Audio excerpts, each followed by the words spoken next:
Happy Halloween! We are back. I am Brayden. This is Blood Honey. And of course, we are continuing on our Honey's Horror series on Halloween. We got done watching Friday the 13th, Part 7, The New Blood. And of course, this is the first appearance of the man himself, Kane Hodder, as Jason Voorhees. Now, this film came out in 1988. Just a couple of years after Jason Lives, and after that one being the more satirical film of the bunch. Now they kind of went back to the more serious route with this one. Pretty dark of a film in general, literally and figuratively. So just jump right on in. Walking away from this one, how do you feel about it? Um, I'd say it was pretty good. Uh, Definitely Kane did an awesome job. It brought some serious menacing power to Jason. It was crazy. Some really awesome kills. And there were definitely some characters that you liked, and it's like, well, dang, man, why you gotta do them like that? And yeah, it really wasn't a horrible film. Yeah, I could watch Okay, it again. interesting. Yeah, this one is considered, it's kind of in the middle for many people, I would say. It's not really considered great, but then again, not really terrible per se. Um, yeah, this one, of course, I mean, with the main girl Tina, you see that she has these abilities, and of course, again, just kind of going further into that whole sort of supernatural element. And if people have referred to this film, it's Jason versus Carrie. Um, I don't know if I can't remember distinctly if they had tried to actually do like the actual Carrie character and bring it over. All I know is that at this point in time, this film, there were talks already at this point to do like a Freddy versus Jason type of movie. But of course, Paramount still had the rights to Friday the 13th, and New Line had Nightmare on Elm Street. So the terms never really, of course, occurred at this point in time. But the idea they wanted to do it for this movie, but they wound up doing this film instead. And yeah, for me personally, watching it this time, I had some fun with it. This is the one I would say I'm probably the most back and forth with in general, really because it's. I feel like the pacing of this movie is very odd. Like I feel like jumping back and forth between the characters. Like you'll have a moment where Tina, she's talking to the guy, she goes and hangs out with their friends and stuff like that. She gets upset, she kind of runs away, goes to the doctor. Cut to Jason doing something.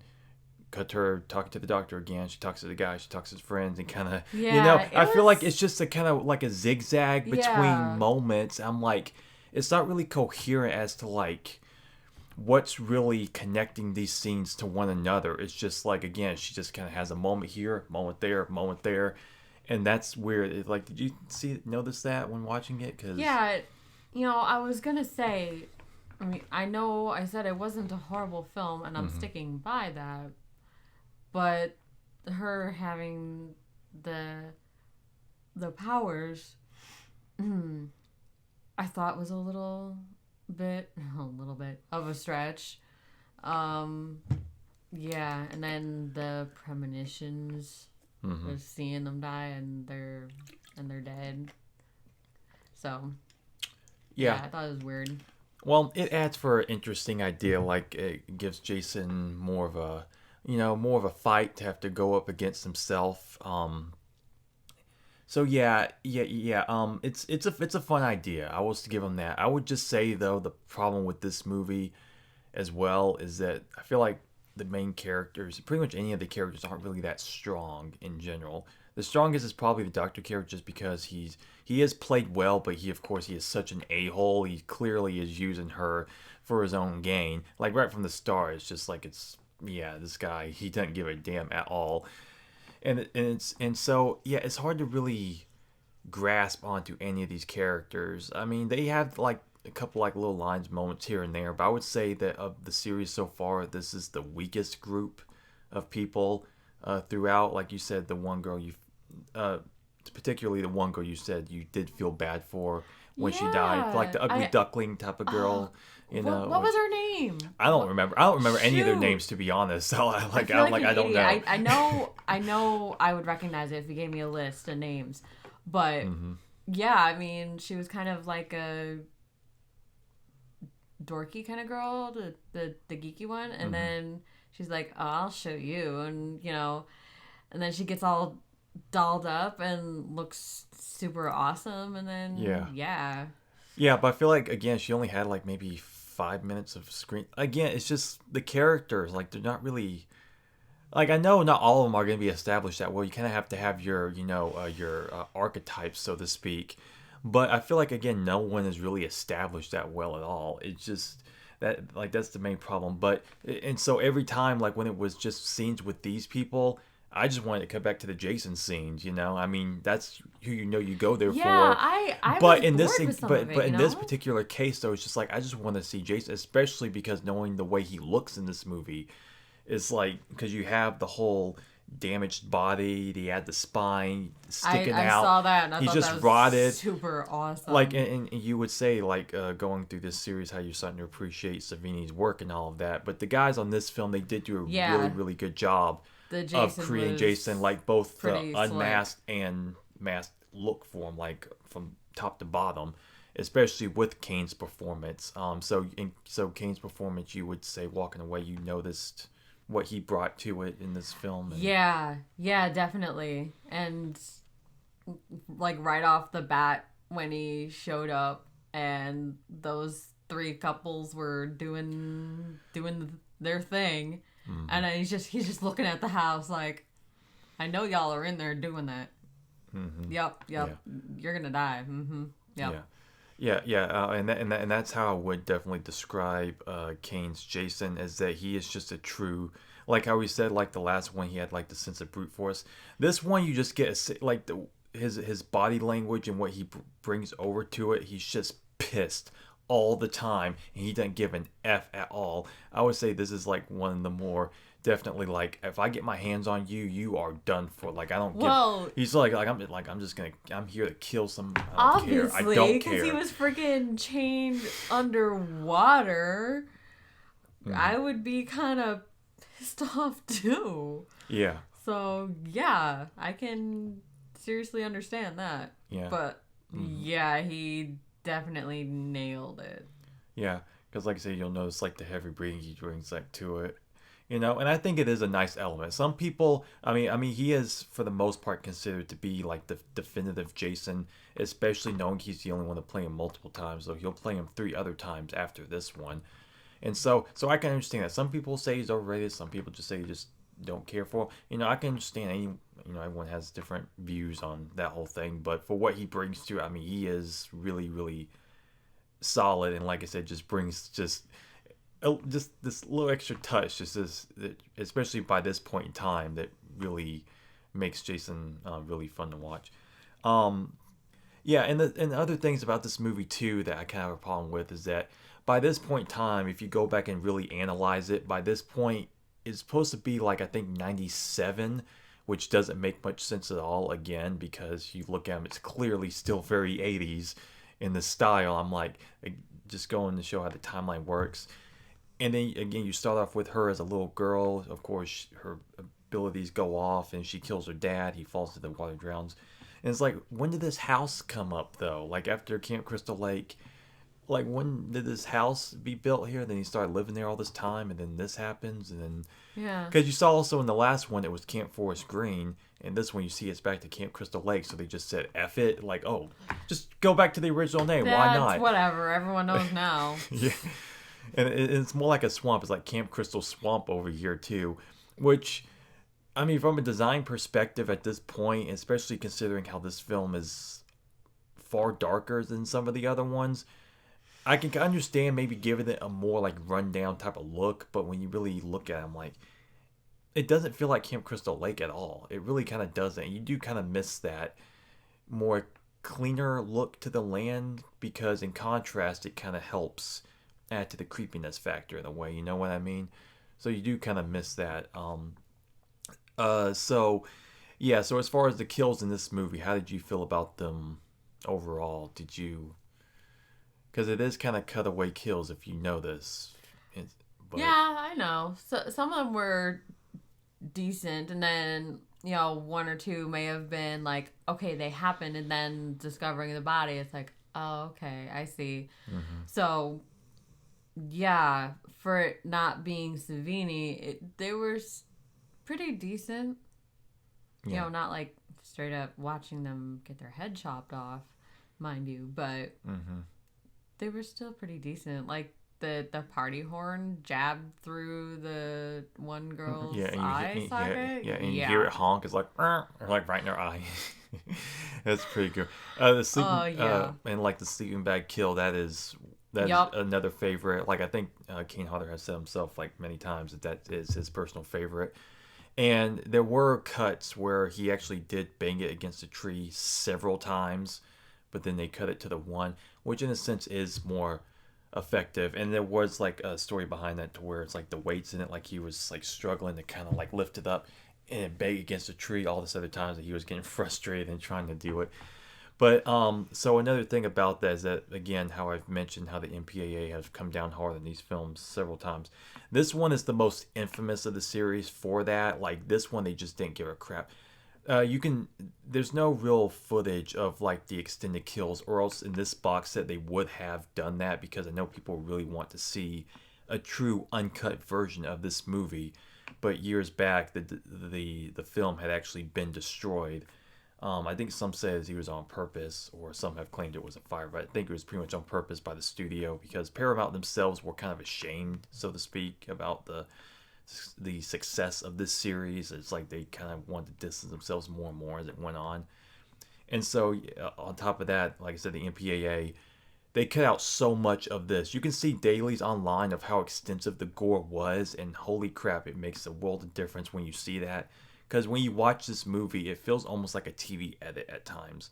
Like, particularly when he kills the doctor with the little weed whacker type of thing, or the buzz saw. Oh yeah, that It's that like was. he goes at him, and then you just kind of cut to his reaction, and he just kind of like lays his head back. I'm like, one of the more satisfying kills in the movie, and it's like cut. You get nothing out of that whatsoever. There's no meat to the bone of this film, and that's the one of the biggest downsides of it. To where I could up it like a whole point just for getting the extra effect, but this one it really kind of holds it back a lot. And yeah, so is that so? What do you think about that? Is that No, that makes sense. I had made the comment that that particular sequence, like you hear like a chainsaw thing starting up, and then they show it. I'm like, dude's got a chainsaw, little weed whacker saw thing. I'm like, all right, man, go for it.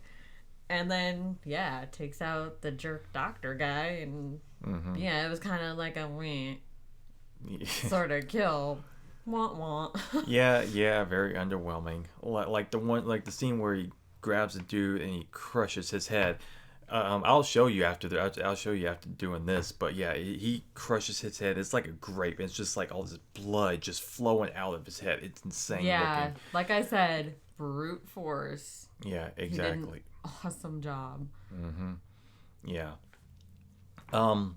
So okay. So to the climax of this movie. When it's really kind of ramping up with her powers, just like really, really utilizing them against Jason. That's really where the film starts to actually have a true pace, for the rest of for like the last like 10, 15 minutes. Did you enjoy going through that whole sequence? Did you think, like, yeah, at this point they finally kind of ramp up the action a bit and. It was all right, I suppose. I mean, trying to believe that something like this would happen. Her with the powers, not him actually existing in the real world. It was, I mean, when he got lit up with the gasoline and the fire from the furnace. I'm like, man, that Yep. was sick. Yep. And That's why you have a real stuntman, BJ. yeah, Kane like, Hodder. And at the time, really and like like that? time, Yeah. I think that was the record for like the longest fire, on screen. Basically, someone on fire like that. That was like the longest one at that time. Oh. Mm-hmm. Yep. Yeah. So King, yeah, he does his thing. I've heard him say too before that when he's playing Jason, like I said, he really does like give everything he has to the character. And I've heard him say before that when he's acting with the other actors and like grabbing onto him, it's just like I've heard him say like, okay, so I'm gonna be a little rough with you when I grab you, so we're gonna do this. So I just want you to be prepared because like he's really, like I say, he likes it to be as authentic as possible. He really does get into it, and that's the thing is that they got him back for the video game when they started to do that. He did all the motion capture for that, so even though we didn't get to see him as Jason on screen again, after his last movie, it was kind of nice that he kind of got to return for the game to recapture, his old days of doing that because he really does enjoy playing the character. I would love to meet him sometime so Oh, I could get a picture of him yeah, like choking me out or whatever. Oh, That yeah, would he'll be do that. Like, awesome. he will definitely do that. I'd freak out a little, but it would be awesome. No, he's a nice guy, but I've had his hands around my throat, and he got a good enough grip to where I'd be like that. Just a taste of what his Jason would be like, just trying to choke the hell out of you. Yeah, I got a sense of that, to where I could feel it even a little bit after the fact. That I'm like, that's he doesn't play around. Not no.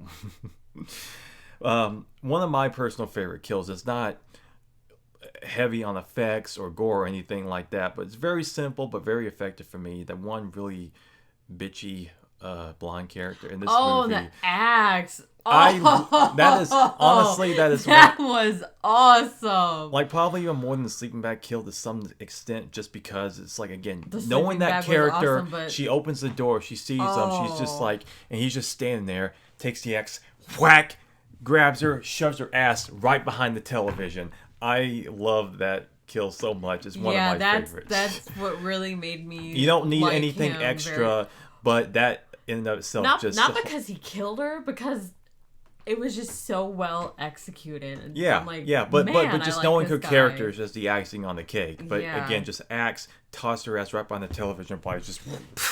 She definitely would not be a very pleasant person to be friends with. You know, No, she's just that kind of personality. She is just a straight up awful. bitch. She doesn't no sympathy for him.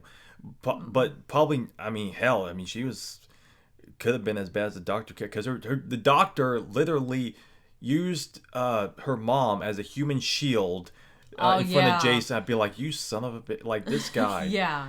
Wow, no redeeming qualities whatsoever. And to think that they gave us Jack for his kills, like for his death, nothing at all. I mean, come on, man. But hey, hers was satisfactory enough. I'll give them that. Mm-hmm. Yeah.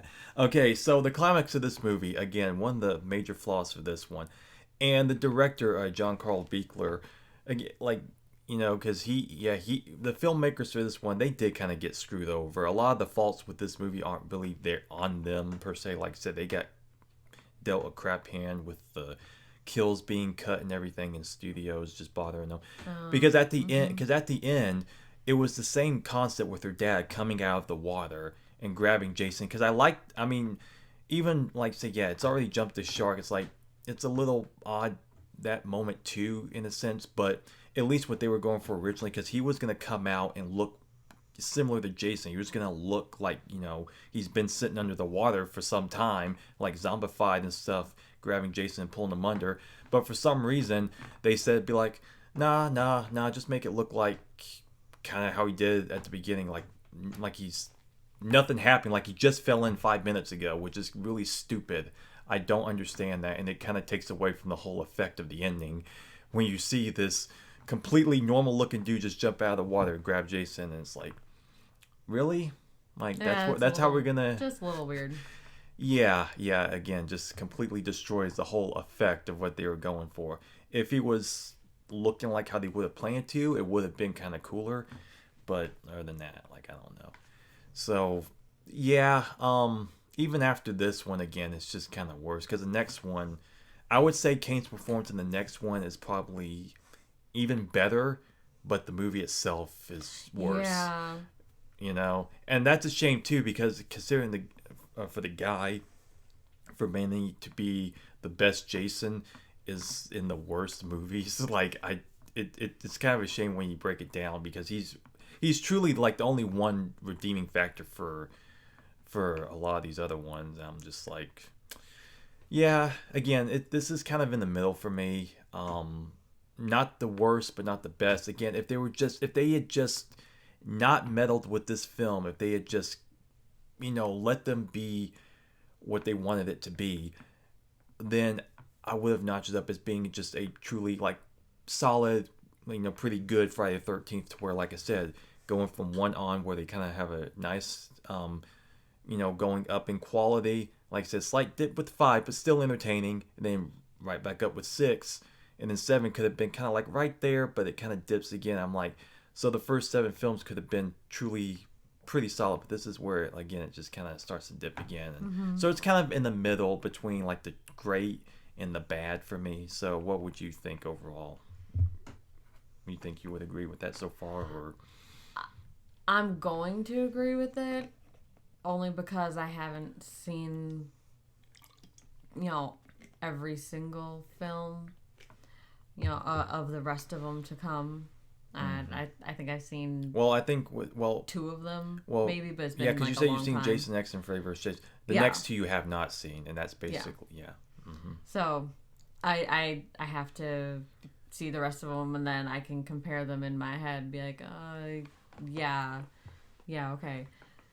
But of the ones that I've seen, it's all right. Yeah. I guess. I mean, I feel like this is the most like disappointing just because knowing that it just had it was just a notch or two away from being like a more redeemable film, but just knowing just certain things kept it from being. It's like, you know what, that's actually a solid one, maybe not amazing, but good. Like, and it's not quite good, it's just kind of okay, just because of certain things holding it back, and it's kind of unfortunate. Especially, you could argue again, it's the best looking Jason, that's for sure. It's definitely the most detailed one, and I'm not. I might say it's probably my favorite design overall. Especially because the unmasked version Yeah, of this. He's that was truly, like, honestly, the most badass looking unmasked Jason. That's for sure. And especially with Kane's I performance, suppose all so. I of was it, gonna say, like, again, it's well, no, a couple films back was like legit grotesque, but this was like definitely drowned zombie sort of thing. yeah. Yeah. I mean, honestly, if they had like even a lesser Jason, like say he was like the worst of the series in this movie, even that would have held it back. Because again, like mainstream audiences, they probably wouldn't know this or care too much, But if you're a fan enough, like say the differences in performances, and that can actually really change your opinion on it. So I would say it's about a 2.5. Like I said, I can't say it's truly terrible. I can't say it's great. So it's kind of like right there in the middle for me. So. Yeah. Yeah, I wouldn't. I don't think I would have given it more than a 3 even. So I'm like, yeah. I mean, Kane kind of carried it once we got there, really. Because otherwise, I was just like, I don't really care that these people want to get in each other's pants, Otherwise, it's kind of like a softcore, what. So. Yeah. And I know, like I said, every character in this series is not going to be the strongest character. I mean, you'll have. Yeah. I mean, as long as you have fun characters to help carry, like the 1 or 2 main characters, to surround them with. This one, I felt like it had next to nobody at all. Even the main girl, Laura Park Lincoln. She gives a good enough performance, but I still think the character herself was kind of lackluster in some ways. It was just kind of hard to sympathize with her, like I said, just because of the pacing and just the general execution of the timing of a lot of the scenes. It just kind of makes it very awkward and lopsided. It's just why I'm kind of like, it's hard for me to really connect with it fully. So, Anyway, that will do it for our review of Friday the 13th, Part 7, The New Blood. Next up is Part 8, Jason Takes Manhattan. That will be oh so fun. sounds awesome. Yep. And even though today is Halloween, and by the time we review that one, Halloween will be no more. But of course, the horror will continue on coming for sure, because that's what we do here, and that's what we enjoy. We thank you very much for watching. Please be sure to like, comment, subscribe if you would. We would greatly appreciate that, and we will see you next time. Bye for now.